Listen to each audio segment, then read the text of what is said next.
موت نافرمانی کی حالت میں کہیں نہ آ جائے تمہیں. کوئی ضمانت تمہارے پاس نہیں ہے کہ تم کسی گناہ کا ارتکاب کر بھی چکو گے، پھر تمہیں توبہ کا وقت بھی مل جائے گا، پھر موت آئے گی، اس سے پہلے موت نہیں آ سکتی. کیا معلوم عین اس گناہ کے ارتکاب کے دوران موت آ جائے. وہ موت کیسی ہوگی؟ شاید آپ کے علم میں ہو، لکھنؤ کے ایک بہت بڑے شاعر تھے اور ان کی موت بہت ہی مکروہ حالات میں واقع. رات کو 2-3 بجے، جس کو آپ انگریزی میں کہتے ہیں in the small hours of the morning, شراب خانے سے نکلے، نشے میں دھت، چکر آیا، گرے، اور ساتھ ہی بدرو جا رہی تھی گندی نالی، اس میں گر گئے، وہاں سے لاش برآمد. کیسی موت ہے یہ؟ نافرمانی کی حالت میں موت آئی ہے، شراب کے نشے کی حالت میں موت آئی ہے. اور کیا یہ ممکن نہیں ہے کہ کوئی شخص بدکاری کا ارتکاب کر رہا اور عین اسی فعل کے دوران موت آ جائے؟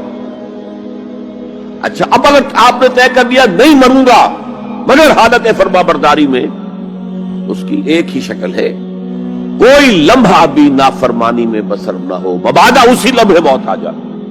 ہر لمحے کا پہرا دیجئے، ہر ساتھ کی پوری حفاظت کیجئے،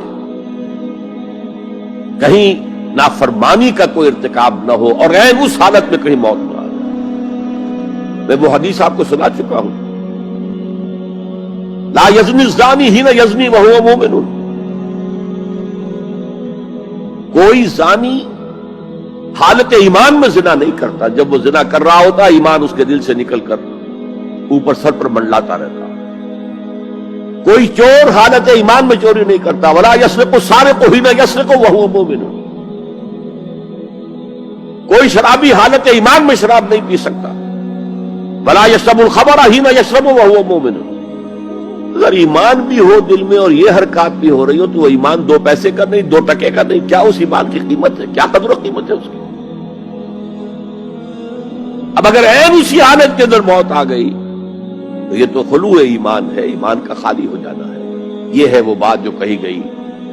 اب یہ اسلام اور تقوی، ان دونوں کو یہاں نوٹ کر لیجئے. یا ایھا الذین آمنوا اتقوا اللہ حق تقاتہ ولا تموتن الا وانتم مسلمون. اے ایمان کے دعوے دارو،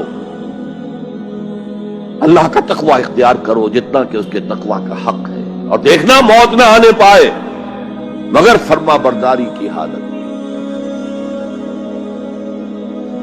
اب یہ اینٹیں اگر پختہ ہو گئی ہیں، ہم نے جہاد کے مختلف مراحل ان پر غور کیا تھا. پہلا مرحلہ کیا تھا؟ نفس امارہ کے خلاف جہاد، شیطان اور اس کی ذریت سلبی و مانوی کے خلاف جہاد، بگڑے ہوئے معاشرے کے جو پریشرز ہیں ان کے خلاف جہاد. یہ 3 جہاد کر کے کما حقہ فرض کیجئے کہ اب آپ تقوی اور فرما برداری کی روش پر راسخ ہو گئے، قائم ہو گئے. اب اگلا قدم کیا ہے؟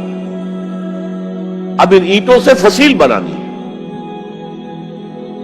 اینٹیں تو مضبوط ہو گئی، پوری طرح پک گئی، پختہ ہو گئی. وہ جو اقبال کہتا ہے کہ خام ہے جب تک تو ہے مٹی کا ایک انبار تو، اور پختہ ہو جائے تو ہے شمشیر بے زنہار تو. اور جس سے اکبر اللہ آبادی نے بھی کہا ہے، اس سے بھی بہتر انداز میں کہا ہے، تو خاک میں مل اور آگ میں جل، جب خشت بنے تب کام چلے. ان خام دلوں کے عنصر پر بنیاد نہ رکھ، تعمیر نہ کر. اگر ساحل سمندر سے ریت لے کے گولا بنا لیں، وہ نم تو ہوتی ہے ریت، گولا بن جائے گا، پھر اسے شیشے پر بھی ماریں گے، شیشہ کھڑا رہے گا، ریت بکھر جائے گی. اسی گولے کو ذرا بھٹی میں ڈال کے پکا لو، روڑا بنا لو، تو خاک میں مل اور آگ میں جل، جب خشت بنے، جب اینٹ بنو گے تب کام چلے. اب اگر اسے مارو گے تو کوئی نتیجہ تو برآمد ہوگا کہ نہیں. تو یہ پختہ افراد کی شخصیت کو پختہ کرنا. جو حیات اجتماعی اس کو نظر انداز کرتی ہے، جیسا کہ میں نے عرض کیا تھا، پہلی منزل تعمیر نہیں کی، دوسری کے اوپر سوار ہو گئے، دوسری ہے نہیں، تیسری جو ہے وہ ہوا کے اندر اس کی تعمیر ہو رہی ہے۔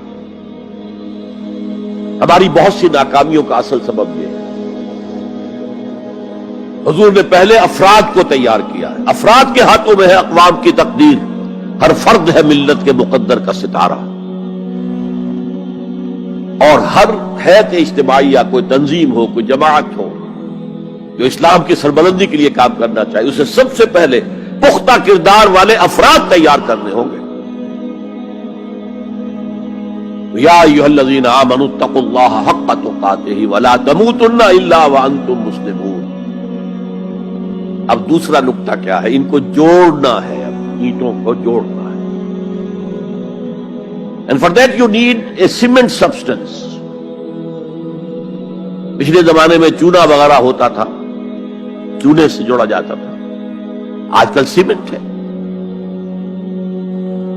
اگر یہ سیمنٹ سبسٹنس مضبوط ہے تو یہ فصیل اور دیوار مضبوط ہے، اگر یہ نہیں ہے تو چاہے اینٹیں پختہ ہو تب بھی سیلاب کا ریلا آئے گا، بہا کے لے جائے گا۔ اینٹوں کی پختگی کے ساتھ ساتھ ان کو جوڑنے والا مورٹر جو ہے اس کو بھی مضبوط ہونا چاہیے۔ اس لیے دوسرا نقطہ، یہ سہ نکاتی لائحہ عمل، 3 نکاتی لائحہ عمل۔ پہلا تقوی اختیار کرو اور اللہ تعالیٰ کی پوری فرما برداری اختیار کرو، کوئی لمحہ تمہارا نافرمانی میں نہ گزرے۔ اب واعتصموا بحبل اللہ جمیعا ولا تفرقوا، چمٹ جاؤ اللہ کی رسی کے ساتھ مل جل کر اور تفرقے میں نہ پڑو۔ اعتصام عصمت سے بنا، عصمت حفاظت کو کہتے ہیں۔ اعتصام حفاظت حاصل کرنا۔ جیسے آپ دیکھتے ہیں کہ کسی بچے کو اگر کوئی خوف لاحق ہو جائے، کوئی ڈرائے، وہ آئے گا، دوڑے گا، ماں کی گود میں آ کر ماں سے چمٹ جائے گا۔ وہ یہ سمجھتا ہے اپنے چھوٹے سے ذہن کے مطابق میں قلعے میں آ گیا ہوں۔ یہ دوسری بات ہے کہ کوئی شفاق انسان، جیسے فسادات ہوتے ہیں یا جیسا کچھ سن 47 میں ہوا تھا، کوئی شفاق بھیڑیا صفت انسان آئے، بچے کو کھینچے ماں کی گود سے، اچھالے اور کسی نیزے میں پرو لے۔ لیکن بچہ یہ سمجھتا ہے کہ میں آ گیا ہوں، پناہ میں آ گیا ہوں، قلعے میں آ گیا ہوں۔ تو یہ ہے اعتصام۔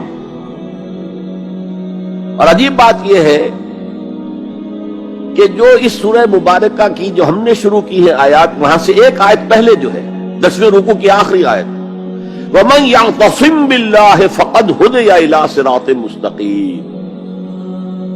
یہاں حبل اللہ نہیں ہے، جو اللہ کے ساتھ چمٹ جائے تو اس کی ہدایت تو ہو گئی صراط مستقیم کی طرف، اللہ سے جڑ جاؤ۔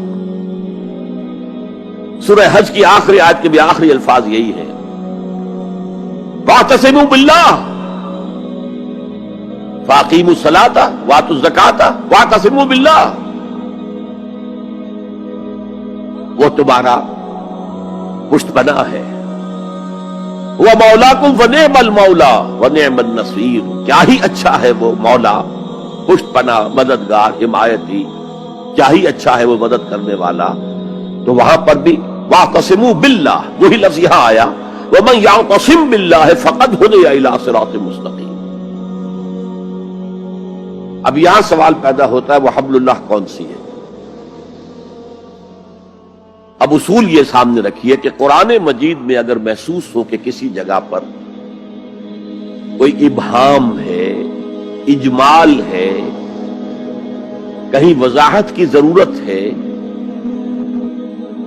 تو یہ حق ہی نہیں فرض ہے محمد الرسول اللہ صلی اللہ علیہ وسلم کا کہ اس کو بیان کریں، واضح کریں، تبیین کریں۔ انزلنا الیک الذکر لتبین للناس ما نزل الیہم۔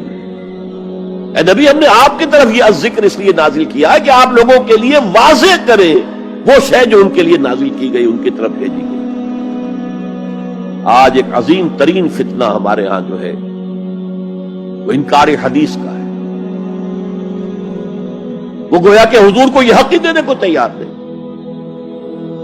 کہ قرآن مجید کی آیات کی توضیح کریں، تبیین کریں، جہاں کہیں کوئی سوال پیدا ہو اس کا جواب دیں. لیکن یہ جان لیجئے یہ حضور کا صرف حق نہیں، فرض. مجھے ایک بڑا تلخ تجربہ ہوا تھا لاہور میں 1973 میں، وہ جو عالمی کانفرنس ہوئی تھی لاہور میں، دنیا کے تمام مسلمان ملکوں کے سربراہ وہاں جمع تھے. تو اس زمانے میں اس آیت کا بڑا چرچا تھا، اخبارات میں بھی بڑے بڑے اشتہار شائع ہو رہے لوگوں کی طرف سے، وَاعْتَصِمُوا بِحَبْلِ اللَّهِ جَمِيعًا وَلَا تَفَرَّقُوا. رکشاؤں کے پیچھے بھی بینر لگے ہوئے ہیں، ٹیکسیوں کے پیچھے بینر لگے ہوئے ہیں، وَاعْتَصِمُوا بِحَبْلِ اللَّهِ جَمِيعًا، بینر آویزاں ہیں سڑکوں پر جا بجا. لیکن میں ایک پریس میں گیا کہ جہاں میری ایک کتاب چھپ رہی تھی اور تاخیر ہو رہی تھی، تو میں ذرا ان سے کہنے گیا جلدی کرو. وہاں ایک صاحب آئے ہوئے تھے اور بدقسمتی سے آزاد کشمیر، جو ہمارے ہاں آزاد کشمیر کہلاتا ہے، آپ کے ہاں وہ مقبوضہ کشمیر کہلائے گا، اس کے وہ محکمہ جو انفارمیشن ڈپارٹمنٹ کے سیکرٹری تھے، اہم تھے. ان کا یہ کیا رہا؟